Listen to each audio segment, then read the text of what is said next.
welcome to the Motorsport Coaching Podcast, sponsored by MotiV8 Training Management. This is a podcast where we talk to drivers and industry experts to help you maximize your performances on and off the track. Let's get started with today's show.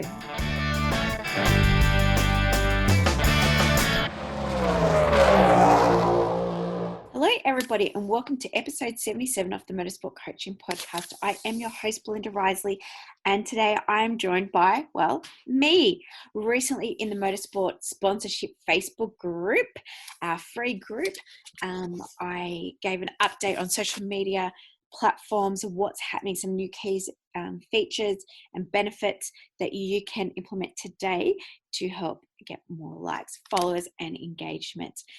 It is a quick 20-minute, episode. Don't forget you can always watch or listen to these episodes in 1.5 speed to get through them quicker. If you missed our intro, we have either 50 social media content ideas that you can download free today. If you race over to MotiV8Training.com and download the form. I hope you enjoy the show, team. Have a fantastic week, and we'll see you next Thursday. Hi guys, Alex Gardner here, go-kart racer from Queensland. I've been with MotiV8 for about a year now, and I've definitely benefited from her and her crew. Nutrition, social media, sponsorship, and exercise is what she helps me with. She also does mental strength as well. I'm looking forward to my journey ahead with MotiV8 Training. Good morning, everybody, and welcome to this week's catch-up. Wow, what's happening in 1 week? We're in full lockdown here in Victoria. Unfortunately, I'm regionally based, and so at this stage we're still open and continuous school holidays and life is normal. But I know there's a lot of you out there that are Melbourne-based, and unfortunately this is going to be life now for the next 6 weeks again. Hopefully it won't be for 6 weeks. But if anything, it is an opportune time to get started in things like your social media, which is what we're going to be talking about today. Of course, guys, at any time you want to pop in any questions, please do so in the comments.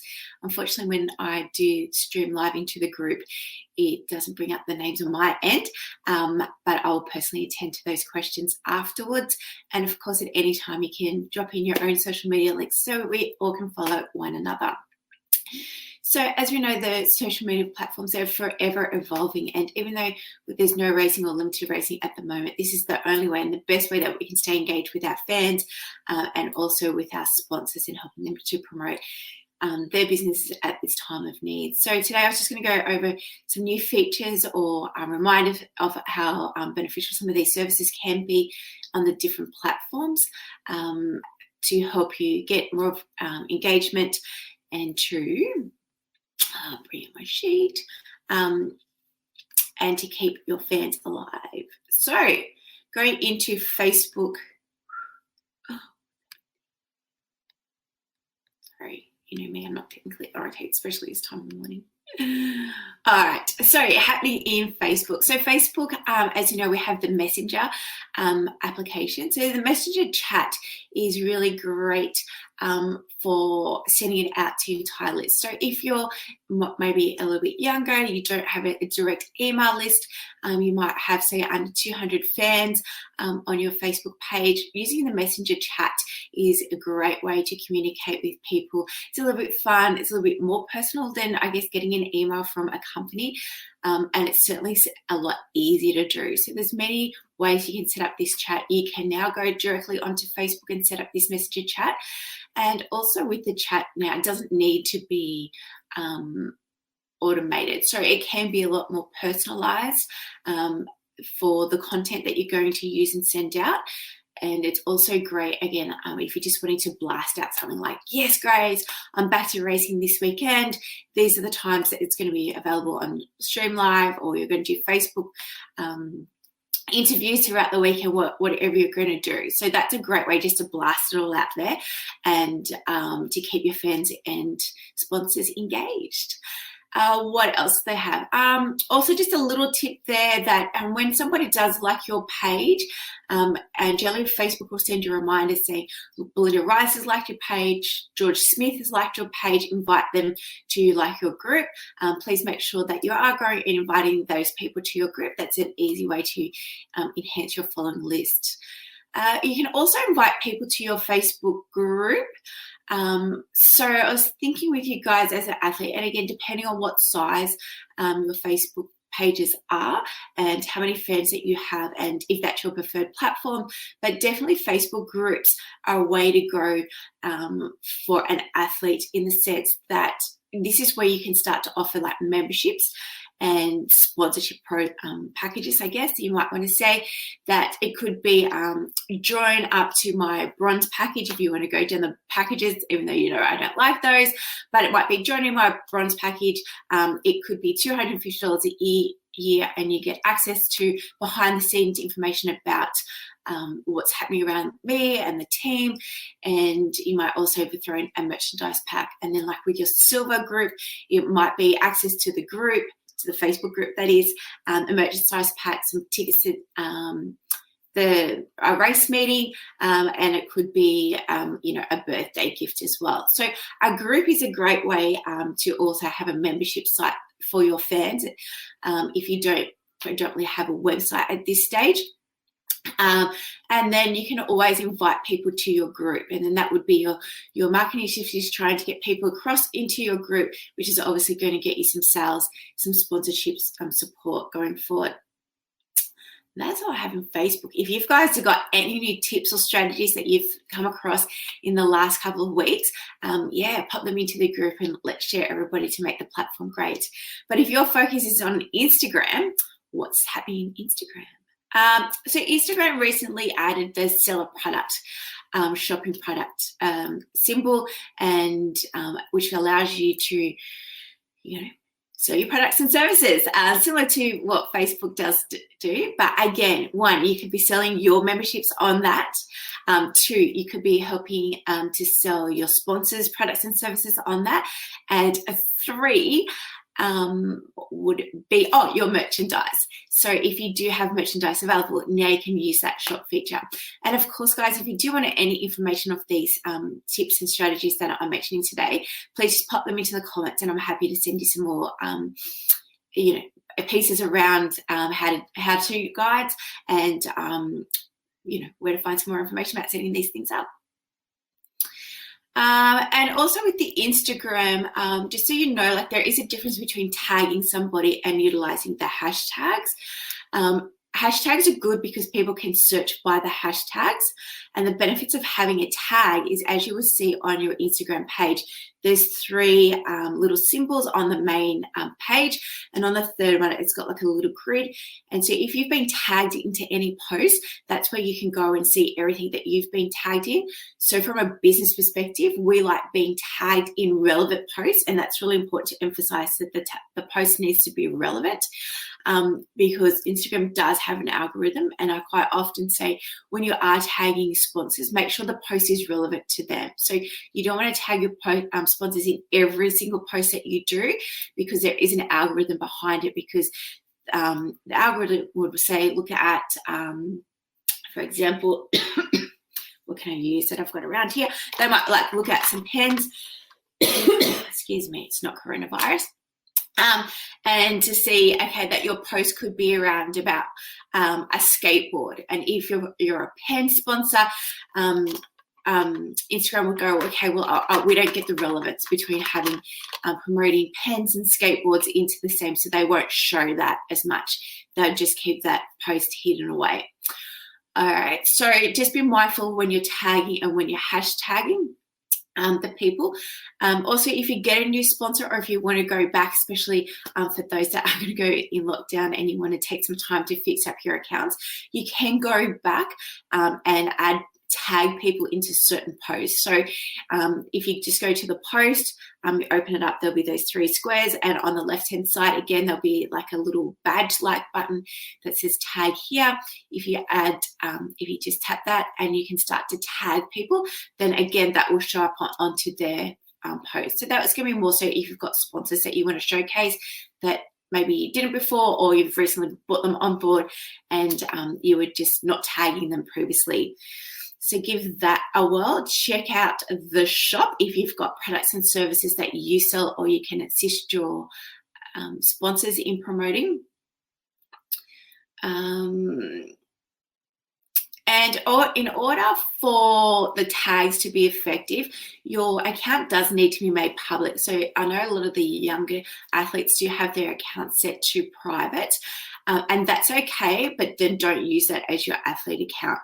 So if you've got it more so for your personal content, that is fine. But if you're having Instagram to be part of your brand and you're wanting to promote yourself, please make sure that your status is open to public in order for the tags and the hashtags to work. And also take advantage of the location tag as well. So if you haven't utilized the location tag, it doesn't necessarily mean that you need to post exactly where it's saying. So obviously I'm based in Shepparton here.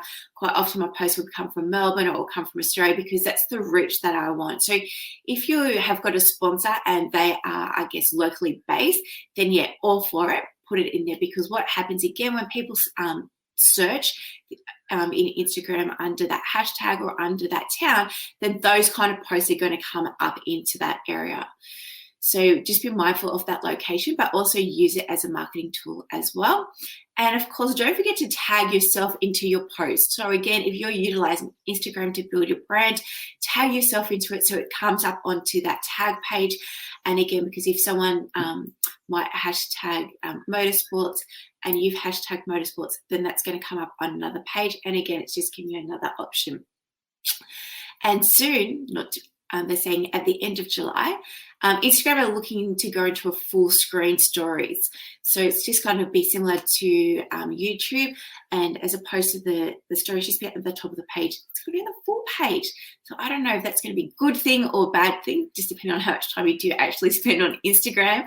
And now if your time will have to be split between Instagram and TikTok. Talking about YouTube, who uses YouTube? Again, guys, if you've got YouTube, please feel free to put it into the comments. I'd love to follow your accounts and see what they're doing on these platforms. So previously on YouTube, that you couldn't run any ads, which again, if you had your sponsors, that you might want to put your ads during your lives or during your video content, that they had to be 10 minutes long. But now, in order for you to, I guess, become an influencer and trying to get some sponsors on board that want to follow your account and to pay you to be sponsored onto your account, your videos now only need to be 8 minutes long, which is fantastic, because anyone who knows it's trying to find content, sometimes those last 2 minutes that can bring you down. So again, if you're a YouTube influencer, or if that's what you're wanting to do, you can now downsize your videos to around 8 minutes, and that will allow for you to get those sponsored posts to come through mid-roll.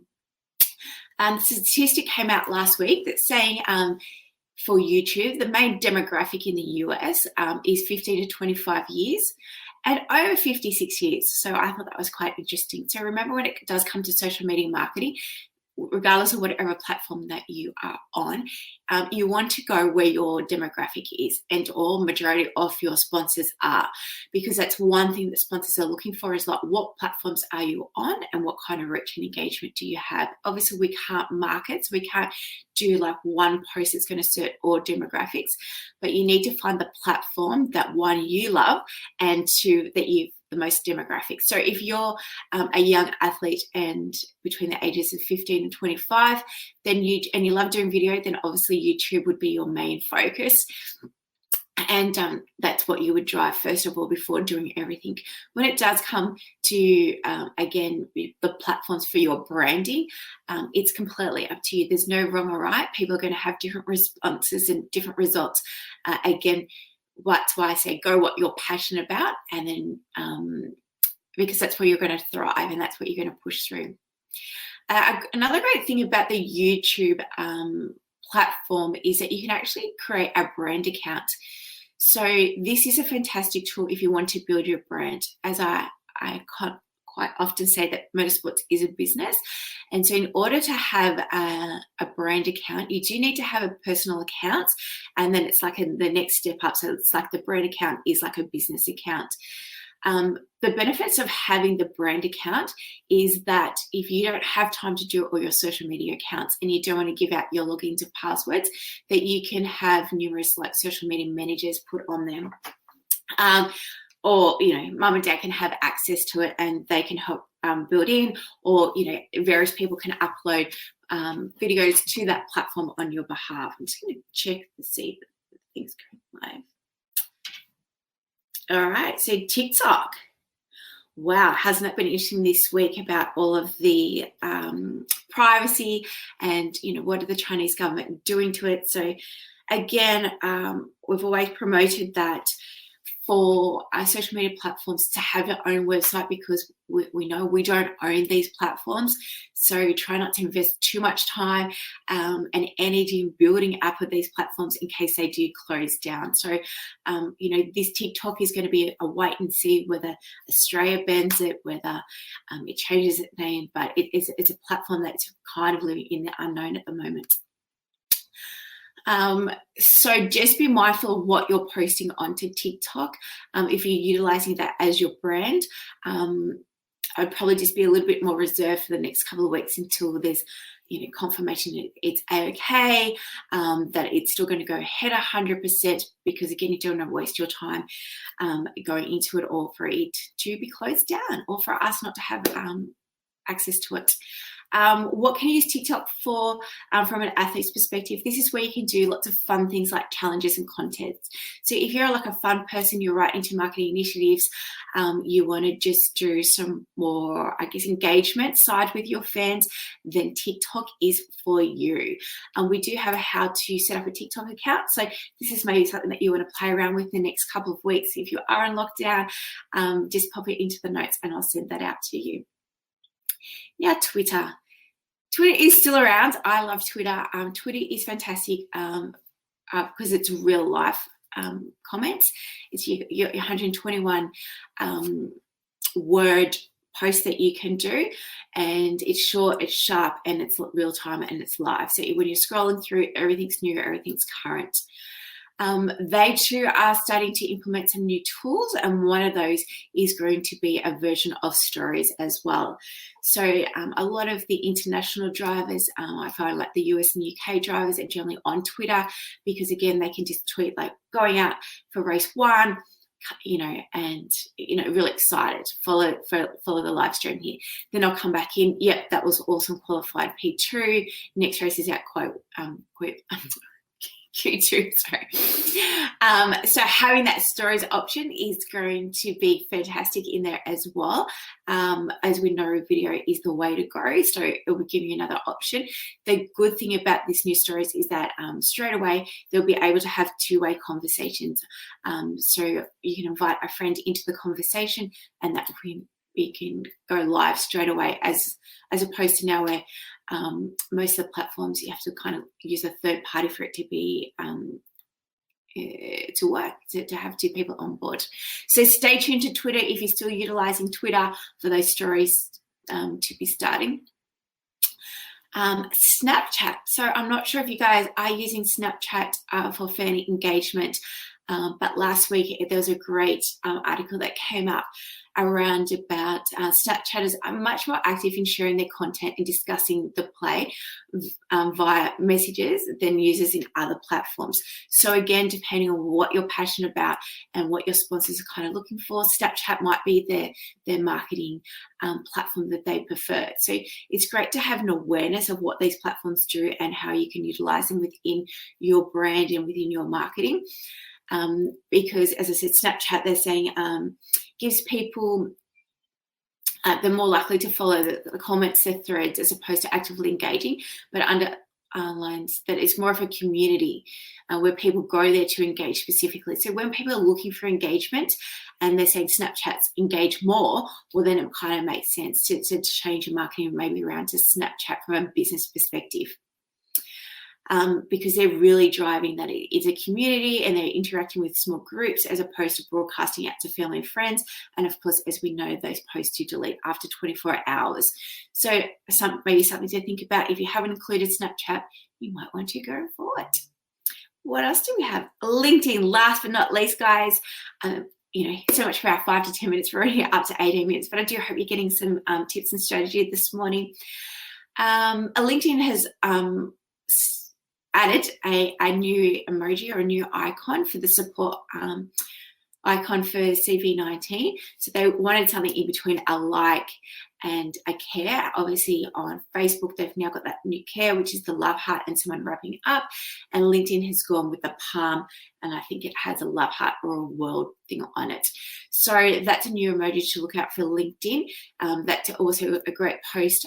If your sponsors are on LinkedIn, please make sure that you're supporting them there, liking their post. For a LinkedIn account, you do need to be over 18, but under 18, you can still go and view the post and still help with your businesses that way. They've also put in a new profile frame. So similar like Facebook, when there's something that you want to support, you can change your profile image. LinkedIn has now added one. It's called Open to Work hashtag, and it's therefore trying to support employees that are out of work due to this pandemic. So from a business perspective, if you're seeing that happening and there's someone with it, I think it's green and it's got a hashtag Open to Work, they're looking for employment. LinkedIn Company Pro Page Analytics. Now, this is a fantastic new tool I'm really excited about. If you do have a LinkedIn company page, you can now get a report that states who's new that started following you. And that gives you an opportunity to obviously reach out and connect with them and say, hey, thanks for liking my page, or thanks for following our page. It'd be great to catch up, and here's a booking call or something for that. So I think that's really fantastic from a business point of view, that on the LinkedIn pages that you can now see who's starting to follow you, and now you can follow them back up and say thanks very much for joining us. So I'm really excited about that one. That's it, team. That's all I've got for this week in the world of social media marketing. Again, if you've got any questions, please let me know. As I said last week, this time slot, we're just testing it out for the next 4 weeks. We're trying to get our friends over in the US and the UK some live time as well. They find for the night time, they kind of miss out because it's always early AM. So, no time slot is going to be suitable for everybody, but I do hope you're enjoying the content and you are watching it back at a later stage. At any time, please pop in the comments and I'll answer any of your questions. Everyone, please stay safe, wash those hands, social distancing, be online, come and engage with us over on all the MotiV8 pages, on our groups, come say hello. Focus now onto your off-track development. If you are now in lockdown for the next 6 weeks, I'm thinking you might even start our fitness classes back up, just to keep you guys motivated. Stay tuned. Have a fantastic week, and I'll look forward to seeing you next Thursday when we're going to go over some branding ideas and content. Stay safe. Well, thanks everyone for listening to this week's show. I really hope you enjoyed that one as much as I did. Now, remember, all the show notes with the links and the specials mentioned in today's show are available over at MotiV8Training.com.au. If you haven't already, I'd really appreciate if you could head to iTunes or Stitcher, type in Motorsport Coaching, subscribe, and leave us a review. Each week, I'll read them out and you'll go into monthly draw to win a fantastic prize. If you have any questions or comments, please email us at MotiV8Training.com.au or head over to our Facebook page at MotiV8T. Until next time, take care.